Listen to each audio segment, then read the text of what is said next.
সিদরাতিল মুনতাহা ইনদাহা জান্নাতুল মাওয়া ইয়াগশা সিদরাতা মা ইয়াগশা মা যাগাল বাসারু ওয়া মা তাগা ওয়ালাকাদ রাআহু নাজলাতান উখরা ইনদা সিদরাতিল মুনতাহা আল্লাহ রাব্বুল আলামিন বলেন আমার নবী মুহাম্মদুর রাসূলুল্লাহ সাল্লাল্লাহু তাআলা আলাইহি ওয়াসাল্লাম জিবরিল আমিনকে ওই সিদরাতুল মুনতাহা নবী সপ্তম আকাশে অবস্থিত এই জায়গার মধ্যে আমার নবী জিবরিলকে তার ওনার সচক্ষে তার মূল আকৃতিতে তার আসল চেহারায় দেখার তৌফিক লাভ হয়েছে বলেন সুবহানাল্লাহ। যাই হোক মুহতারাম হাজিরিন, ওই জায়গা থেকে আর জিবরিল আমিন আলাইহিস সালাম সামনে অগ্রসর হলেন নাই। আল্লাহ রাব্বুল আলামিন এবং আমাদের হাবিব সাল্লাল্লাহু তাআলা আলাইহি ওয়াসাল্লামের মধ্যে সাক্ষাৎ হলো। আল্লাহর নবী মুহাম্মদুর রাসূলুল্লাহ সাল্লাল্লাহু তাআলা আলাইহি ওয়াসাল্লাম আরেকটা দৃশ্য দেখলেন। দুইটা নদী চারটা নদী দেখলেন। দুইটা নদী হলো জান্নাতে অবস্থিত আর দুইটা নদী হলো দুনিয়ার মধ্যে অবস্থিত। আল্লাহর নবী জিবরিল আলাইহিস সালাম জিবরিলকে জিজ্ঞেস করলেন, ও জিবরিল, এই চারটা নদী আমি দেখলাম, তার হাকিকত কি, বাস্তবতা কি? হযরত জিবরিল আলাইহিস সালাম বললেন, ইয়া রাসূলুল্লাহ, আল্লাহর নবী, দুইটা নদী হলো জান্নাতের নদী।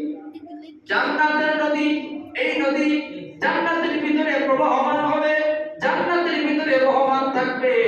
আর দুইটা নদী হলো এই জান্নাত থেকে তার আবির্ভাব হয়েছে, জান্নাত থেকে তার শুরু হয়েছে, শুরু হয়ে দুনিয়ার ভিতরে তার আয়াত হয়েছে। এই দুই নদীটা কি?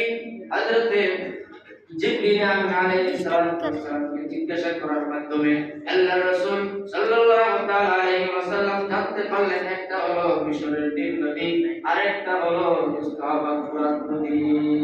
সুবহানাল্লাহ, সুবহানাল্লাহ। এই দুই নদী দুনিয়ার মধ্যে আছে। এটাও ওই সিদরাতুল মুনতাহা সপ্তম আকাশের জান্নাত থেকে এই নদীর উৎপত্তি স্থল। মুহতারাম হাজিরিন, এরপরে আমাদের জন্য আল্লাহর নবী যে পুরস্কার আছেন, পাঁচ ওয়াক্ত নামাজের পুরস্কার আছেন, আল্লাহ রাব্বুল আলামিন আমাদেরকে এই পুরস্কার হিসেবে এইখানের মধ্যে আমাদের আমল করার বিষয় হলো পাঁচ ওয়াক্ত নামাজ আদায় করা। এবং ওই সপ্তম আকাশের মধ্যে আল্লাহর নবী মুহাম্মদুর রাসূলুল্লাহ সাল্লাল্লাহু আলাইহি ওয়াসাল্লাম আর তিনটা জিনিস দেখছেন, তিনটা পাত্র দেখছেন। এক পাত্রের মধ্যে ছিল পানি, আরেক পাত্রের মধ্যে ছিল মদ, আরেক পাত্রের মধ্যে ছিল দুধ। আল্লাহর নবীর সামনে যখন তিনটা পাত্র একের পর এক আনা হলো, আল্লাহর নবী দুইটাকে ফিরিয়ে দিলেন, একটাকে গ্রহণ করলেন, একটা হলো দুধের পেয়ালা। দুধের পেয়ালা গ্রহণ করার পরে আল্লাহর নবী পান করেছেন। এইটার দ্বারা হযরত জিবরিল আমিনকে বুঝিয়েছেন। জিবরিল আমিন বললেন, ওগো নবীজি, আল্লাহ তাআলা আপনাকে এখানে একটা পরীক্ষা করেছেন, আপনি কোনটা গ্রহণ করেছেন? মুবারক, আপনি দুধটা পবিত্র, পবিত্র জিনিস গ্রহণ করেছেন এবং এইটার দ্বারা আল্লাহ রাব্বুল আলামিন বুঝাইছেন আপনার উম্মতরা কখনো পথভ্রষ্ট হবে না, আপনার উম্মতরা কামিয়াবি লাভ করবে, জান্নাতে হবে, সফলতা লাভ করবে, তারা হেদায়েত গ্রহণ করবে। সুবহানাল্লাহ, সুবহানাল্লাহ। আল্লাহ রাব্বুল আলামিন আমাদের সকলকে জান্নাত আল্লাহ তাআলা যেন আমাদের কপালের মধ্যে লিখে দেন, বলেন সুবহানাল্লাহ। মুহতারাম হাজিরিন, মেরাজের মাস, এই মাসের মধ্যে বেশি বেশি করে দান খয়রাত করতে হবে। দান যদি আমরা করি তাহলে আল্লাহ রাব্বুল আলামিন আমাদেরকে দিবেন, দান না করলে দিবেন না। সাহাবীদের মধ্যে সবচেয়ে গরীব সাহাবী ছিলেন হযরত বেলাল হাবশী রাদিয়াল্লাহু তাআলা আনহু। কিন্তু ওই আল্লাহ রাসূল সাল্লাল্লাহু আলাইহি ওয়াসাল্লাম বেলাল হাবশীকে বললেন, আনফিয়া বেলাল, হে বেলাল, তুমি কিন্তু আল্লাহর রাস্তায় দান করো। দেওয়ালের মালিক কিন্তু আল্লাহ, সমস্ত সম্পদের ধন ভান্ডার, যা ধন ভান্ডারের চাবিকাঠি হলো একমাত্র আল্লাহর হাতে। সুতরাং আনফিয়া বেলাল, হে বেলাল, তুমি আল্লাহর রাস্তায় দান করো, কম হোক বেশি হোক তুমি দান করো।